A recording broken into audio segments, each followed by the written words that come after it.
Hi guys, I have no idea if you've got me. I couldn't give you some red X's, so I've given you some red hearts. I'm keeping my ego intact right now because I'm feeling very smug, very happy. I'm so glad that I came today. I really am. If Amber is there, can you just let me know that I am running live? Because if it's not working, I'll quickly jump back out the car and go where I definitely know that there is a signal, because I'm actually managing to connect to you guys with absolutely no signal whatsoever. So Amber, the fact that you're there, then I must be live. So guys, it was a fucking brilliant, absolutely fucking smashed it. I didn't just smash it, I actually this is where ego is getting in my way, so no ego here, no ego go away, ego in checked. My word, when you can get a room full of social workers when you sit there and class this as state kidnapping, and for them to go, yeah, it is. So basically, I was late, so I've only got the recording from, I've missed the first 20 minutes. So basically, Bridget went through the report, talked about the report. Oh, it's got massive, it's big, it's big, it's big, it's big, it's big. We've really got some major changes. So basically, I've just been to the Friends Meeting House where BASW, who is basically a union for social workers. So it's the social workers who've had enough of what's going on. So we had child protection, we had people from the adoption, we had social workers from adults, social workers from all walks of levels. And basically, as I sort of turned up, because I was sort of late, I was a little bit sort of sneaky, so I sort of put Bridget a little bit on the back foot because I gave her a hug and a kiss as I walked in and went and sat at the back of the room.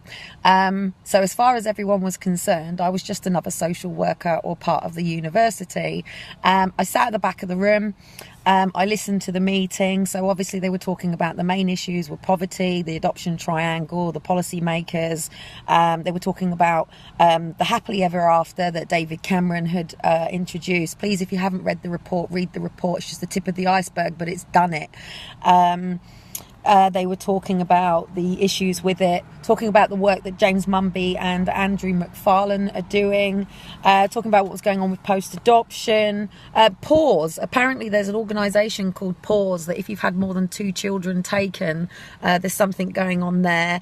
Talking about after adoption, and the big thing that come up with the identity. And apparently it is illegal and it is against human rights to change a child's name. They've been talking about the new strength approach, what the problems have been. So anyway, then it went to sort of people asking questions, and one of the child protection people, bigwigs, this was all like the main managers from Manchester, right, asked why adoptive families haven't come forward. And Bridget sort of a bit stumbled, and I sort of said, Bridget, would you like me to answer this question? She went, no. So I decided that I would remain quiet. I was going to go live for you guys, but I didn't realise my phone would have ran. I had Amber ringing the place to get the code so I could literally put it on live. I've got the whole recording of everything. I still struggle. I haven't got all the tools to get all of these recordings. Obviously, I have every recording, and I'll say it now. That in January, Sharon's here. Sharon knows what happened. I sort of ended up with all the recordings. So I have every recording of every meeting that's gone on. So now I've got to get this into government. So basically, I then decided to announce who I was and what I was about and why I was there. And I spoke from a very, very humble place. In fact, I felt no aggression whatsoever. I felt that I was in a room with lots of beautiful, kind people that really felt that there was something going wrong and they needed to do something. We talked about when James Mumby changed adoption from being the last resort. Now, obviously, you know, talking about you guys that are just going through it and things that are changing. And I'm just saying, for those coming in, I couldn't give you red X's, so I've given you red hearts. because I tell you what, seriously, right, you had Bridget at the front of the room, obviously being the main speaker that everybody's come to listen to for the reports, and I just said, look, you know, I really appreciate you guys allowing me in the room. I really appreciate, you know, that we're here, but, you know, and that I need to bring balance because we've got a lot of press and a lot of stuff going on. I talked about the normal stuff that I say when I say that, look, when a social worker turns up, that there should be, you know, rose petals, that when a social worker walks in, that people should feel like that the solution's here, that whatever's going on in their lives is going to be changing. We talked about how the 26-week court process, parents didn't have enough time to change.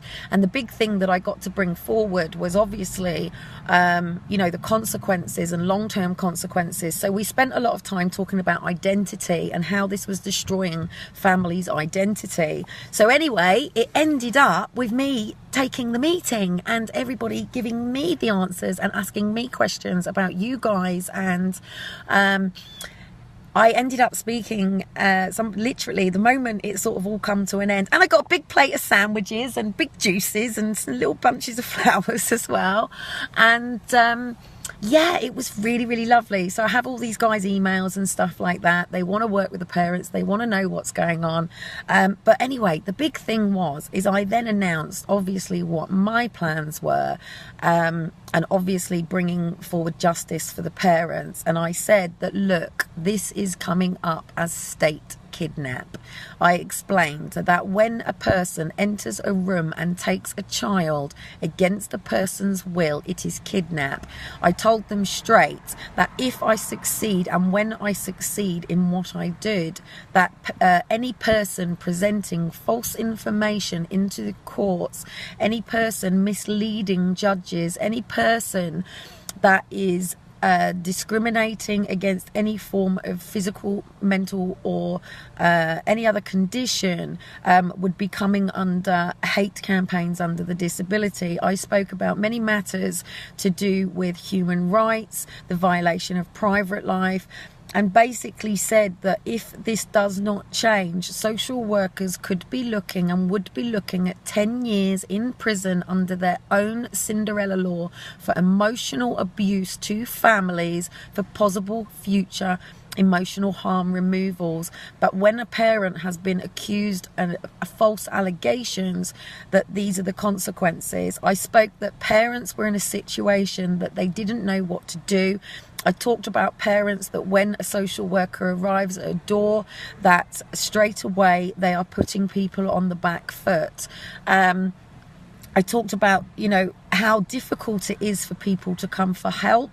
I talked about the difference between when a report has been made and a social worker attends to when people are turning for help for the system.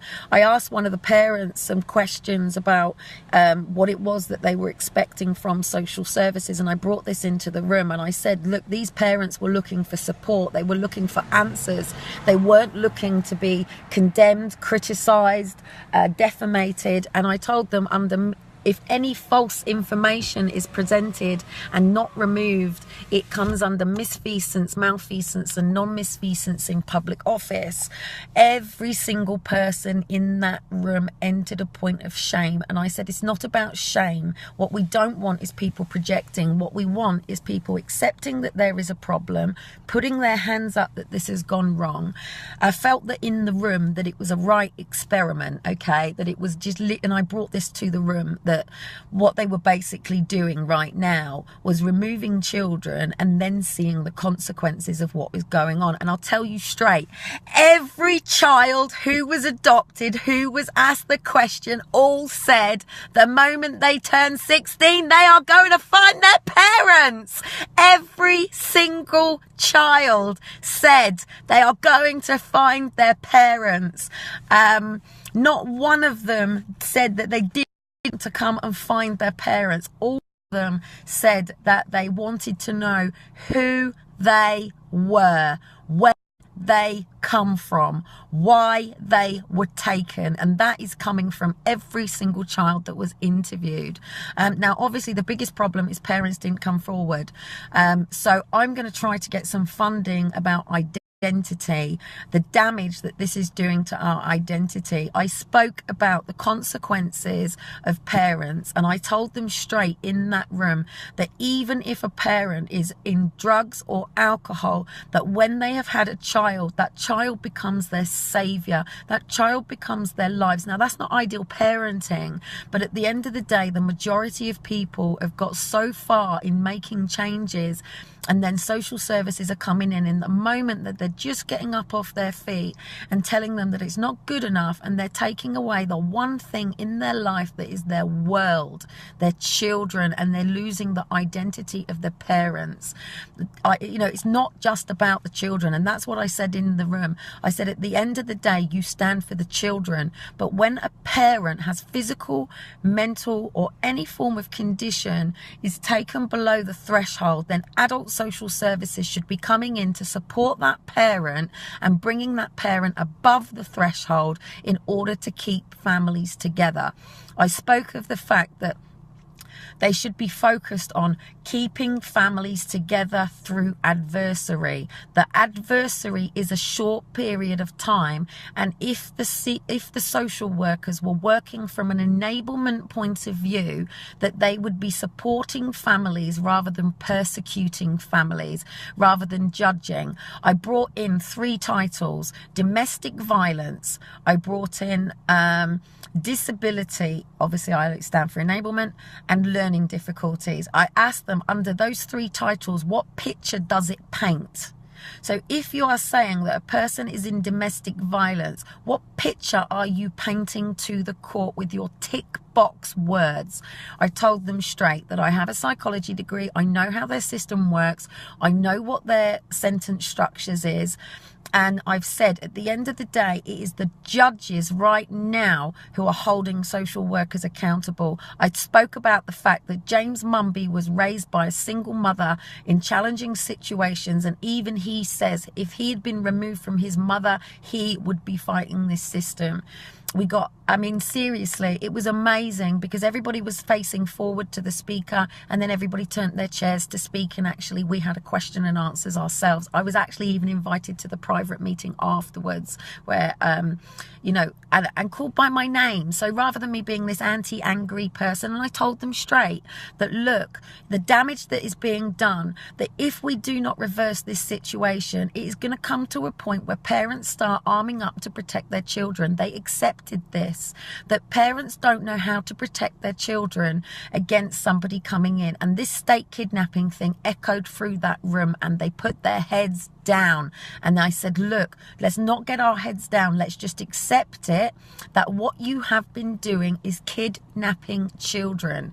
Now, the big thing that was mentioned in that room, and I have it on recording, is the reason that they are using adoption is because it is cheaper. It is not that they are making money out of it. It is because it is cost effective and cheaper to adopt a child. Now, there's so much stuff that's gone on. But anyway, I then ended up in another meeting, right? And guess who's coming to town on the 13th of December, July? Uncle Donald's coming. And obviously there is a massive campaign against Uncle Donald, because obviously people know what is going on in America at the moment is absolutely atrocious, that and even over in our country, that any illegal immigrants' children are being taken, but these children are being held in cages, in fucking cages. So anyway, there is a massive protest going on all around the UK, and I've asked for a platform to speak. So they're going up against Donald Trump on racism, right? And it's going from Manchester through to London on the 13th of July to the 14th. Oh shit, I've run out of petrol. I better turn my car off. Hang on a minute. Doing this on no budget. Thanks to everybody who's helped me do this, by the way. So anyway, I don't know how long they're going to keep me in these rooms, but I've just spoken to the head of BASW, right? And I just said, look, we need to build bridges, guys. We need solutions, because tomorrow a child's going to be taken and they're going to be added to my list of people who are going to be going through into this class action. I've told them who my barrister and solicitor is for you guys, and what's going on and how we're doing it. And I just said, look, it's slowly catch the monkey. I'm just a mum. I don't have millions in my pockets to do this. I'm doing this from, literally from being on income support right now. But the big thing is going to bring this forward is identity. So I spoke from a Step Up Britain point of view, because obviously that's really what I'm about, before my kids were taken, that at the end of the day, what amazing, beautiful world that we would have if everybody knew who they were, what they were about, what their purpose was, and if we had real people doing real things in the right positions. And they couldn't disagree with me. And I said, the damage that you are causing, at the end of the day, it's an experiment. I said, because you're taking children away, but ultimately healing can only happen once they are returned. So someone, are you going to speak about forced adoption and the closed quarter paper and the lies? Yeah, we're doing that. Been doing that, Jason. But at the end of the day, we can't do much about what's already happened, but the system has changed. We are already changing it. In fact, one woman admitted in there that at one particular point she was having 10 to 15, 20 a month children going to adoption, that now actually she's only had 1 in 3 months going to adoption. So we then brought in long-term foster care.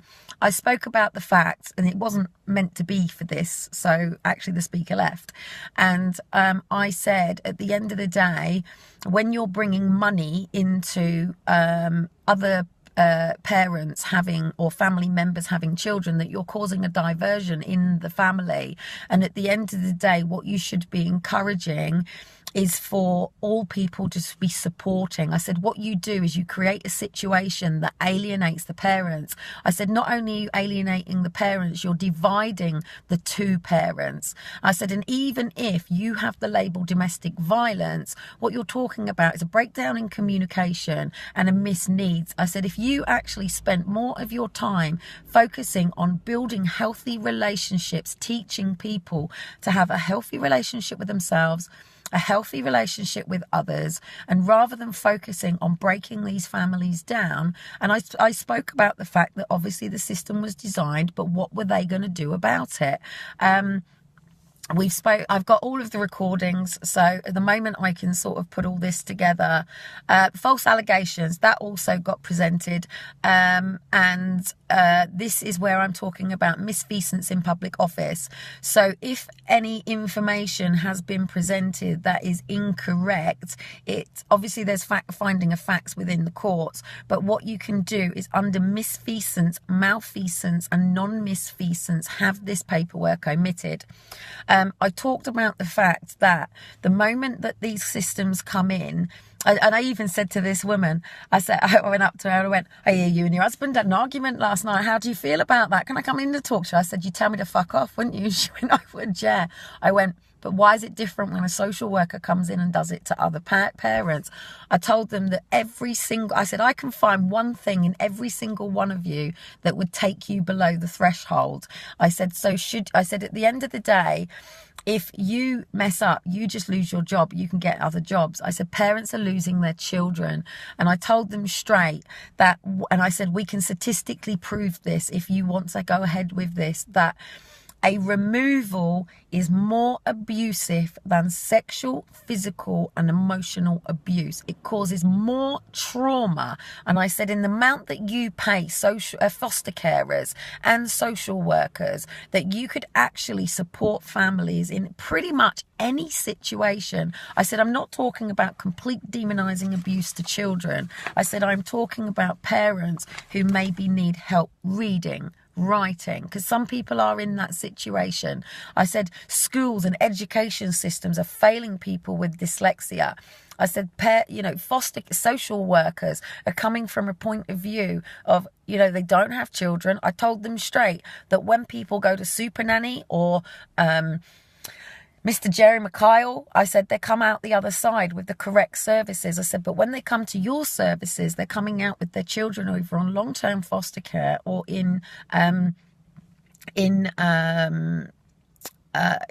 for adoption. The amount of adoptions that are breaking down. Now, one guy sat in there and he said, at the end of the day, adoption is the cheaper option. And then Bridget turned around and went, not in the long run, it's not. So anyway, ego's coming back in. So fuck off, ego. Go away, ego.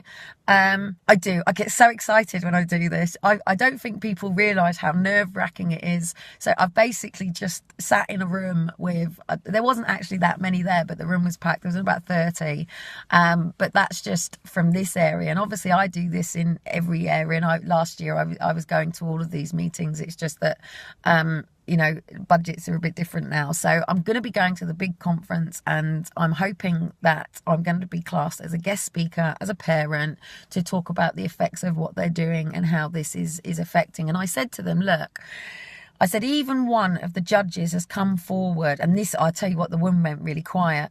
I said, you're only talking about the effects to the child and the parent. I said, even the judge himself has stated that he never understood the long-term consequences to multi-generations of the family. I said, by what you're doing, you are severing the bloodline. I said, you can either continue doing this under, and I actually did bring Agenda 21 into it. I don't really like to do that in these sort of places because then everyone goes, blah, blah, blah. But I bring it back down to basic truths and facts. And I said, at the end of the day, from a child protection point of view, you are coming in from an angle of disabling and persecuting families. I said, once you go into that court arena, I said, you are separating the mother, the father, the child and the county council immediately. I said, so there is no best interest in the child. It is all about budgets. They agreed. Many things. I'm so excited, guys, because I was so fucking pissed off making this happen that it's been so worth it. It really has. And then I ended up in another room upstairs called Speak Up, and a couple of other things that are going on anyway. So, yeah, so basically that is the head of social services from Manchester, the head of the foster agency, the head of the adoption, have all just stayed back to have a conversation, and I'm going to be catching up with them on email. Also, by the way, I got an email from the head of the main guys. I don't know where it's come through because I send so many emails out, but I've posted it up so you can see what sort of replies I get, and also to see that I don't just post on Facebook, that actually I do spend a lot of time on emails, on the phone, doing things like this. Tomorrow morning before I leave, obviously I'm going over to see the LGBT because I'm trying to get them to stop any adoptions going through while it's in this system. I did speak about it in here, that obviously this is speeding, and I basically said it's supply and demand. I said, but who is it that you're working for? Are you supplying to the adoption agencies, or are you, or yeah, but anyway, somebody's just commented, the grandparents' grief. Yeah, you know, I don't know how I do this, but I do this, but I got the reaction that I wanted and what it was that I was looking for, because it was lovely to watch as the report's being written out, and as you can see that there's people in the room that have removed children, have gone through this experience, and to see genuine human beings knowing that what they're doing is wrong. But when I sat in that room and said, when I complete what I did, if this carries on the way it is going, we are going for complete, if a social worker presents false information and that carries on all the way through, they will face up to 10 years in prison based by the laws that I've learned. I spend a lot of time talking to human rights lawyers. I spend a lot of time talking to criminal lawyers. I spend a lot of time talking to many different sort of things. They were looking, yeah, they're going to have to. What I basically said was, if a parent has caused significant harm to the child, that should be a police matter to prosecute the parent and take them to the criminal courts, and then trust your justice system. Yes, a child will need to be placed elsewhere. Children should be remaining within their own home. Children should be remaining within their own families, and children should be remaining within their own communities, unless there is something severe. I told them straight that within all of the paperwork that I have seen, I know full well that every case could have been done better with time, with understanding, with compassion, with sympathy, and that I have not yet to this day read a report where I do not believe that it could have been done differently. I asked them that if they had had more time and more budget, would have they have made different decisions? Every single person said yes. So yeah, I'm going to go and spend some time with my boys. And one thing that I really thank you guys for is I haven't actually seen Liam and Daniel since like the beginning of last year because I just haven't been able to afford to get up north. So I paid out my own pocket to get Liam to get a train over. I couldn't have done it with Aaron and Faith not Elijah and Shiloh in the room. You know, if they had been with me this time, because they were with me last time, as Sharon knows, you know, I just wouldn't have been able to get on the room. So I'm so grateful that Liam came over and has looked after the boys for me. And it sounds like they've had a lovely time. So I haven't seen Liam for ages. And I'm really looking forward to just going and chilling with my kids tonight. And Daniel's coming over. And then I'm just going to head off home tomorrow because I've only got the car. And, you know, I haven't come. If I come with my car, then you know, I probably would have just nipped off and spent some time with my boys, but I'm going to have to get back. I really don't want to go back. I freaking hate it there. I've got a telephone number for a new house. And if I get this new house, then I can do more for you guys because obviously I've got 2 babies to look after. They need me. And as much as I work, I don't get paid to do what I do other than the fact that, you know, a sponsor has really, really blessed us in getting me here. And providing a safe place for me and the boys. And it's really weird being here, actually, because I haven't been to Manchester since I was protesting Manchester. And I spoke about this. And now, actually, there was a rig here waiting for me. And actually, they actually had a wasn't actually said, don't go through with it. Yeah. I don't know. I need to get my head around this because it's actually really working what we're doing. But now it's about getting you guys ready because I would assume that the majority of the people here have children that are coming to an age of finding you. And one thing that was mentioned that, you know, is children are looking for parents. But one comment that came up, actually, I spoke to somebody and they said their child actually did look for their parent. And when they went onto their Facebook, they saw all of this social worker scum and hate stuff. And actually, the child really likes their social worker. And it's actually prevented them from coming and finding their parents. The exact words were, my mum is a fuckwit. And I really think that what your Facebook represents is going to be the first thing that your child sees. I have obviously clearly said I can't work with individual cases because I just can't afford to. I don't have the time, and it's very, very hard because I have to change your whole perception and educate you on the system. So I'm trying to do it as a mass. But I'm going to be focusing now on speaking with social workers because at the end of the day, if I can re-educate the social workers, I can stop them taking children. And my main focus now is obviously getting justice for us because at the end of the day, I need justice for Aaron and Faith. So everything that I do for Aaron and Faith, you guys can do for your own. But I don't think this is about turning it into a suing culture. I really, really do think this is about us bringing solutions. And I know we're angry. I know it hurts. As I was driving up here, I saw the North Wales sign, and the moment I saw it, and I haven't been up here for ages, I saw North Wales and straight away I was like, yeah, and I'm driving up the road going, where's my fucking gun, where's the bullets, man? I'm going, the anger doesn't do me any justice, and all anger for what they've done is poison me, and it's hot coals in your hands hoping it's going to do something to them. And I tell you what, the social worker, while you're laying in your bed getting angry, is probably at a barbecue. Some of the social workers are probably going to be out around Manchester tonight. It's not poisoning them, guys, it's poisoning us. And the anger just hurts us. It just poisons us. And I felt that come, and I can feel it now, and it's just not the place that I need to be in. I'm no good being an angry mother. I mean, don't forget, when I came to Manchester protesting, I've done all sorts in Manchester. Even when they got one of our fathers, I've caused riots in prisons. I've shut down Manchester roads. I've shut down the courts.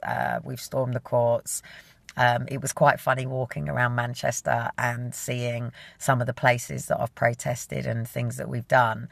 But I was running on anger. And I talked in the room as well about the fact that once you issue the gagging orders, and we brought in normal things, I said, you know, you're causing for parents to, you know, you're basically taking away their liberties and their free rights. And also I said, what you're doing is you're preventing them from asking for help. I said, so you're backing parents. See, the amount of people that are switching off, because the majority of people on this page, by the way, they don't want their kids back.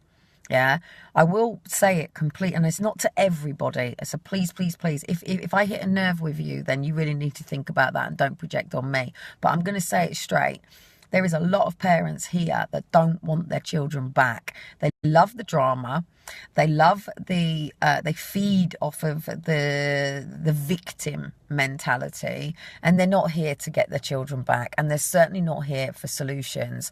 They're just here to attention seek through their children being taken. They can't afford to keep them. They don't want to look after them. And I would tell them, parents, let your children go.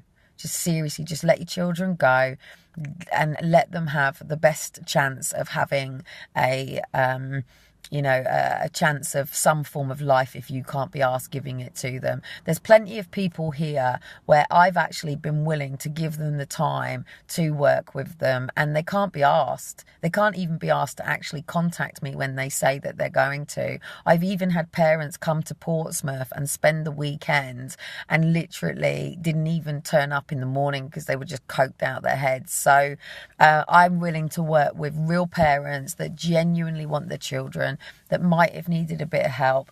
Obviously, a lot of people are dyslexic, and they don't understand the paperwork, they don't understand the processes. And I said to them that, when you're coming in from the point of view that you are, you've got parents on the back foot immediately, and it needs to come from a loving place of help.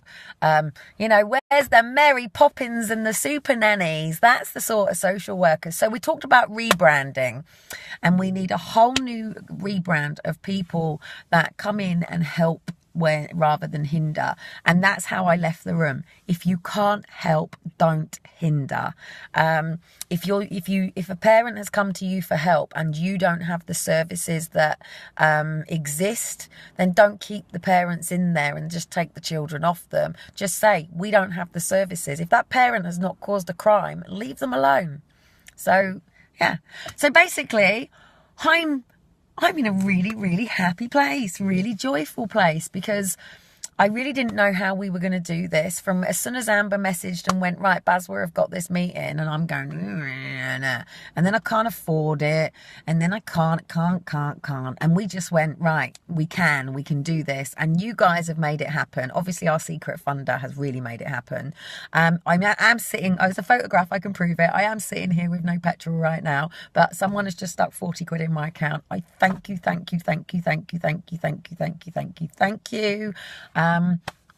And obviously I've held the deposit on this car, which is my bill money, which the problem is actually due on the 21st. So I've got to sort this out, but it was worth it. It was worth it. I don't know where it's going to take it, but I know full well now from what's happened here that those social workers and managers are now going back to their office, and they're going to be making changes, and they're going to be making more changes. And because of what we're doing, guys, there's a child that's going to stay with their parents tomorrow. And that's what this is about, okay? There's a child who's not going to get taken, and there's a parent who isn't going to feel what we feel. And that's why I do this. I do this because I don't want anybody else ever feeling the way that we feel, okay? I don't want other parents to ever know the pain and the devastation that having our child taken from us causes. And if I know that there is another child, and do you know what? I go on Facebook sometimes, right? and I see, I need to take my glasses off because it's getting dark, but I go onto Facebook sometimes and I see pictures of people who have kept their children who weren't going to keep their children. And do you know what? If we'd only just saved one child, it would have been enough. But we haven't just saved one. And this is a collective community. This isn't just us, because sometimes I'll put a post out and it's you guys that reply. It's you guys that tell somebody about what a Section 20 is. It's you guys that gets on the board and tells somebody what to do. All of you that keeps telling people to run away and all this shit, yeah, and fear-mongering people are just going to block you. You're just going to be gone. I need real people doing real things with real helping hands. And I tell you straight, if you can go back to my videos, and you might see where I met Nikki in Liverpool, and I took Nikki off to the hairdressers and we got all her hair done and we did all her clothes, and she come down to London with me, and she'd never, ever, ever, ever, ever been out of Liverpool ever in her life. And Nikki won't mind me saying, but she were a right scouse chaff, right? And we really unlocked, and we tidied up her room, her home, everything. And the big thing that I said to Nikki was, it's not goodbye contact. And she had her goodbye contact. And Nikki was in a place of absolute devastation because she was facing her goodbye contact. Her child was gone. He was adopted. It was happening. And I said, Nikki, no. It's see you later, alligator, okay? There is no goodbye contact. We do not tell our children goodbye. We tell them that we will see them soon and we'll be reunited soon. And you know what? That girl has just smashed it. And her children aren't at home with her. In fact, she's actually ended up engaged to one of the other campaigners that she met in London. And you know, not only did we brought her children home, she's ended up getting married and she's got a whole new life. She's got her own home. Her family are going through this big healing process, and her contact is amazing. She has contact with both of her children now, and she actually may be at home for Christmas. And her boys didn't get adopted, and and I see so many. And sometimes I don't see I don't see the end result of what happens. But sometimes I'll be feeling really, really down, and I'll post something, and I'll get a PM message that said, my daughter's gone on to have another child, or I have contact with my child, or we got them back, and I don't know about this stuff. And you know what? I sit there and I cry and cry and cry because, I might never, ever, ever be able to change this for me, but I can change it for somebody else tomorrow. There's going to be somebody tomorrow who goes through this situation. How'd you get a meeting with Mumby? Guess what? Right, I'm going to get it put up. Mumby has created a new group. It's called the... Amber's going to have to put it up for me. It was in the newspaper, but we don't have his contacts. I do actually have Mumby's personal home address, both of them, by the way. But I'm not going to be giving that out right now because I do feel that maybe 26 weeks process may be needed for 2 judges right now. And obviously, as you know, I don't just do this, but I'm involved with scalers and demos and protesters, and we do other stuff too. I'm also involved with the Banksy team and a couple of other things, and Defected, and I get up to quite a lot of stuff with the Red X. In fact, I really wish I had my spray cans. Oh, do you know what? Seriously, I've got a lady crying her eyes next to me right now, and just 2 seconds. Just, oh, bless. She's like, if she can speak English, I'll go and speak to her. Are you okay? Seriously, I just don't like seeing people go through pain when sometimes it just takes a slight change in perception. And we all go through, I'm really feeling for this woman. She's got a friend on the phone, but it's not... I can't fight all the battles. We can't save them all, and we can't win them all, can we? But let me just say this one thing, that we as human beings, spiritual beings having a human experience, but we as human beings go through pain and pleasure.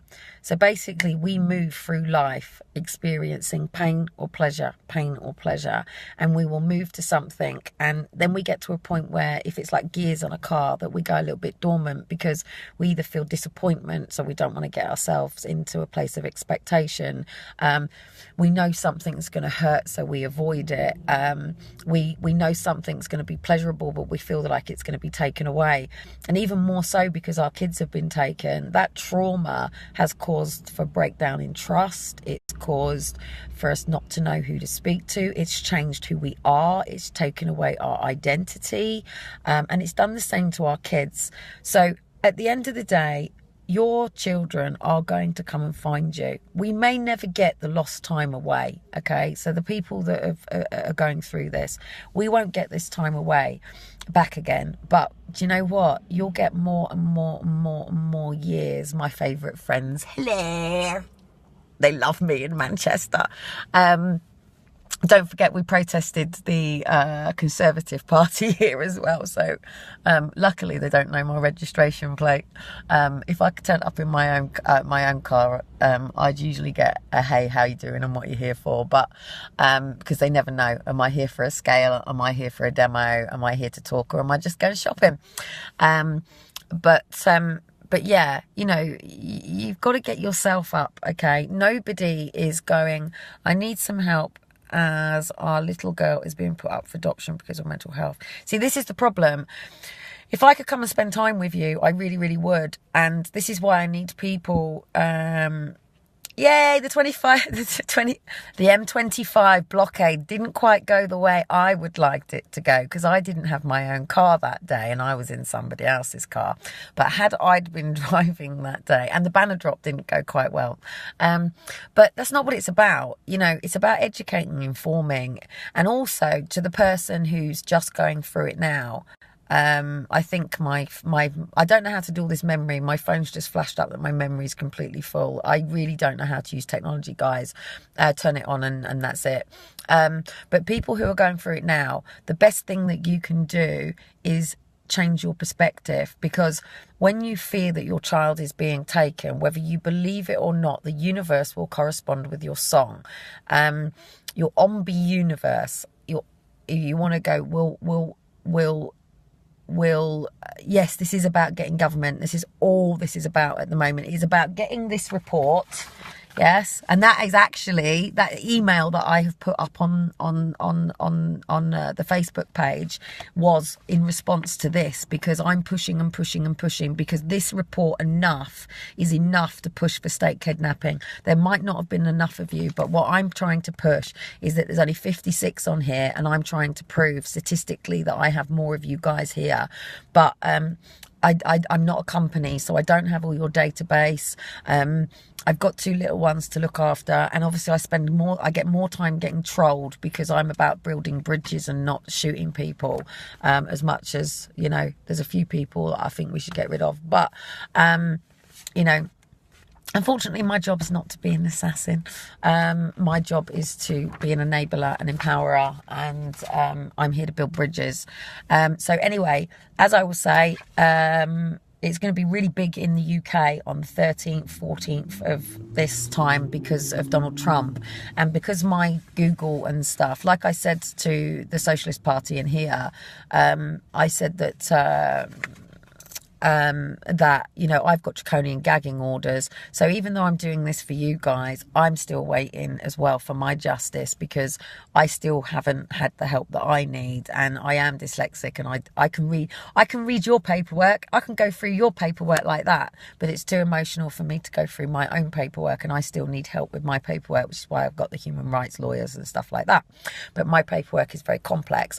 But to those who are going through it now, because I just got distracted then about government, the person who's going through it now, What does it mean when an adoption is put on hold? Well, if an adoption is put on hold, it's put on hold. It's giving you time to sort some stuff out. It's basically saying that they don't want to pursue because they know that it's not the last result and there might be other stuff going on. So if it's suspended, it's either been something on their part or something on yours. So you got to get in there and put the spanner in the works and spin it around. And anyway, I know you, Hannah. So hello. I have met a few of you, and obviously there's a lot of you that I haven't met. But if you are going through it now, it is about standing firm, not taking that fighting. What was that? Tommy March. I'm not a supporter of all these people, by the way. I'm not going to slag them off either because I don't know them. And I'm really not getting caught up in a war against people because it's not about flesh and blood. It's about powers and principalities. So I'm not willing to get into any hate campaigns against whether Tommy's a Nazi or whether Donald Trump is a Nazi. Actually, I believe the Lord has got Donald Trump in right position. He's going to fucking step Britain up, right? And I was actually the person who goaded him into being a prime minister, and I can prove it. So he was going to do it anyway.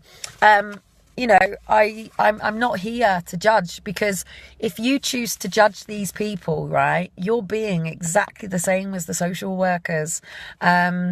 You know, and when I tell you one thing, right, when you take a fighting attitude, you exhaust yourself, you tire yourself out.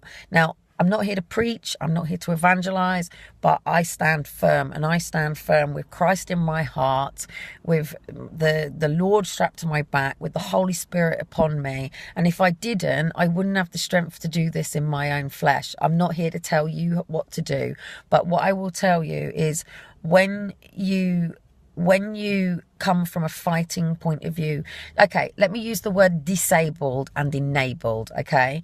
If I tell you that you are disabled, then you will feel bleh. If I tell you you've just been enabled, it will change your whole point of view and your whole perspective. So when you come in with a fighting attitude, it riles you up.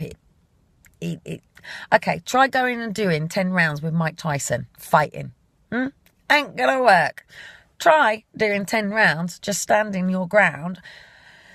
You're probably going to get knocked out, but you're going to keep getting back up. You're going to keep getting back up. And you're going to keep getting back up. And you're going to keep getting back up. It's about being able to hold your emotions. And the one reason that most people are losing their children is because they're saying that you don't have the emotional intelligence. And what they're worried about is kids do our head in. They do. And when they do our heads in, and when we're at that rah bit with our kids and they're like, with our kids, are you going to snap? Are you going to crack them one? Are you going to grab them? Are you going to flip out? Are you going to cause them names? So it's about establishing emotional intelligence. It's about being able to have somebody here we go. Right. I don't know you, Louise, right? I don't know you from Adam, or you, Shelley, or you, Lynn, right? And I'm going to sit here and I'm going to say, you're a right fucking slag. Yeah, I know full well that you were out fucking some man last night. My goodness, you're a right fat cow. Right. How do you feel? I don't even know you. I don't even know what you look like. Someone's going to edit this now and turn it into something else. What I'm saying is, now, that's either going to hit you in the core and you're going to go, no, I'm not. No, I'm not. Okay, so it's about how to deal with it when someone says something to you. One of them's probably going to say, oh, you know what, she just got me right down to a T now. And that's what it's about saying. It's about being able to say that somebody's going to say something about you, and it's about how you react. It's about being proactive and not reactive. And what is losing people's children is you are being reactive. And I know I have done it myself. It is about being proactive. And when I went through Elijah and Shiloh, right, I dealt with it very, very, very differently. Okay, I did tell the social worker I would stick a bullet through her head, but she knows that I was telling the truth. However, it is about, and it doesn't matter who it is. It doesn't matter whether it's a headmaster at school. It doesn't matter if it's a person on the streets. It doesn't matter whether it's, you know, a social worker, a judge, or a police officer. How you deal with that current situation is how it will work. And The one problem is once information is presented, it still goes around. And this is not what I'm here to talk about. Yeah, it's just that this is the first time that you guys have really engaged, and it's really great. And what I might do is just keep coming on a regular basis and actually saying what time I'm going to be on, so you guys can be here. And each day we can maybe talk about something very specific, whether it just be Section 20s or how to deal with this, or I might actually start using my coaching and psychology to help you guys. And maybe, I don't know, maybe on a Monday morning we can do a Monday morning motivation or something, because if you're right, then you're